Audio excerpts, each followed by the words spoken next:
नमस्कार, तुम्हा सर्वांचे स्वागत आहे धनश्री रेसिपीमध्ये। तर आज मी तुम्हाला पनीरपासून छान अशी घट्ट सर्व तेवढी टेस्टी अशी लागणारी ही पनीर खीर रेसिपी दाखवणार आहे। तर आता गणपती बाप्पा आले आहेत, तर तुम्ही नक्कीच नैवेद्य म्हणून ही खीर करू शकता। अगदी साधी सोपी व पटकन व तेवढी टेस्टी अशी लागणारी खीर आता आपण तयार करूया। चला तर मग रेसिपी पाहूया। तर इथे मी अर्धा लिटर दूध घेतलेलं आहे, त्यासाठी इथे मी अर्धी वाटी साखर घेतलेली आहे। साखर तुमच्या आवडीनुसार तुम्ही ते कमी जास्त करू शकता। तर दूध चांगलं उकळण्यासाठी ठेवायचं। त्यानंतर यामध्ये थोडंसं मी जायफळ हे किसून घालत आहे, त्यामुळे आपल्या खीरीला चव छान येते। व केसरच्या 4 ते 5 काड्या दुधामध्ये मी भिजत घातलेले होते, तर तेही टाकून छान असं आपल्याला हे दूध उकळून घ्यायचं आहे। उकळल्यानंतर इथे मी 200 ग्रॅम पनीर आहे, तर ते खिसून घेतलेला आहे। तुम्हाला कुस्करून घालायचं असेल तरीही घालू शकता।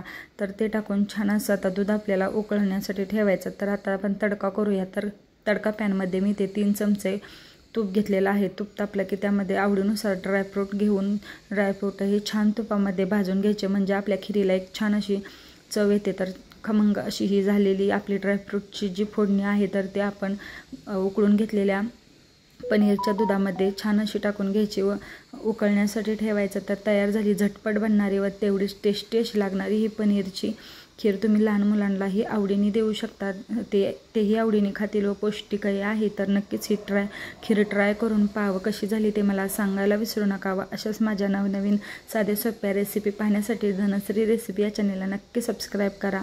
चला तर मग भेटूया छान अशा एका आपल्या नवीन रेसिपी व्हिडिओ बरोबर। तोपर्यंत धन्यवाद।